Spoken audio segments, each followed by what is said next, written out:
buying is always better than renting long-term, is one of the most repeated pieces of financial advice there is. It's also advice that was mostly formed in the 2000s, when 30-year mortgage rates spent most of the decade between 3.5% and 5.5%.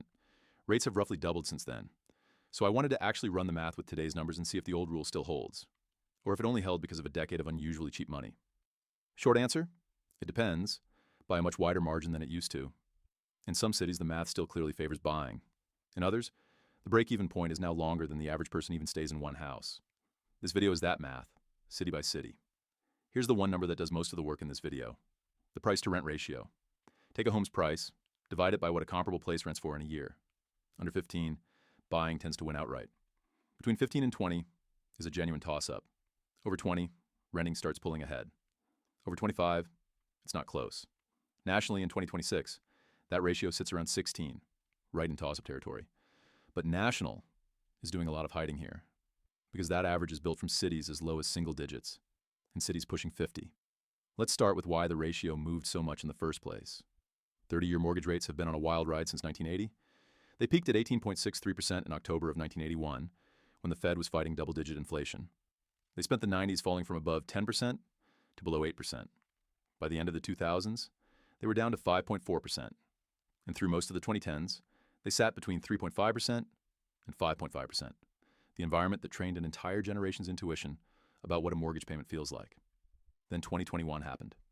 Rates bottomed out at an all-time low of 2.65% in January, and then they more than tripled in under 2 years, hitting 7.79% in October 2023.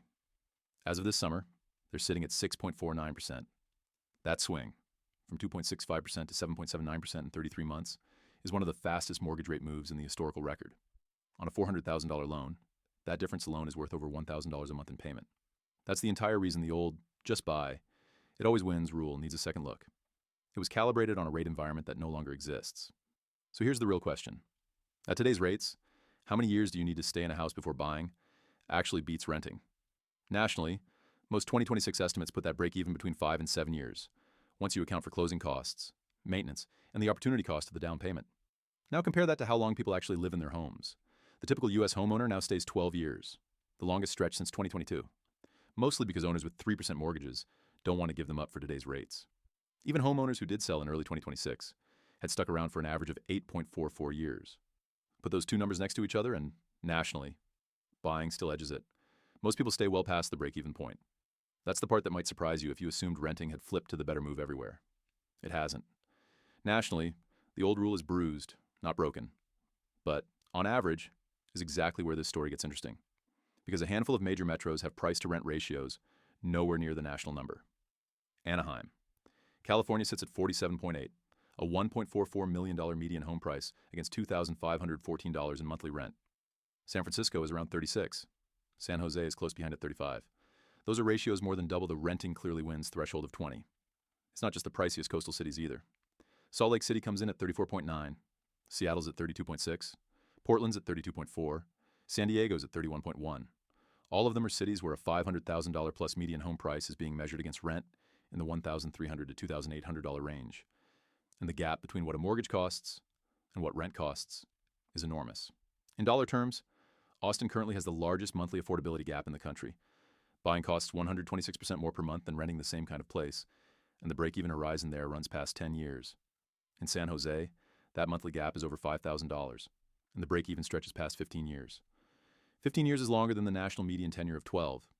In cities like that, the average buyer may genuinely never catch up to someone who rented the equivalent place and invested the difference instead. So here's the actual myth being busted. It's not that buying is dead, or renting always wins now. Nationally, the math still leans toward buying for anyone staying put. The typical amount of time. The myth is treating that as a universal rule. The honest version of the advice was always, it depends. It's just that for most of the 2000s and 10s, cheap money made almost every city an easy yes, so nobody had to think about the it depends part. Today, the gap between the best-case cities and the worst-case cities is wider than it's been in years. That means the one number worth actually checking before you buy anywhere isn't a national headline. It's your own city's price-to-rent ratio. If there's one thing to take from this, buy versus rent isn't a financial literacy trivia question with one correct answer anymore. It's a local math problem, and the honest first step is running your own city's ratio before trusting a rule of thumb that was built somewhere else in a very different rate environment.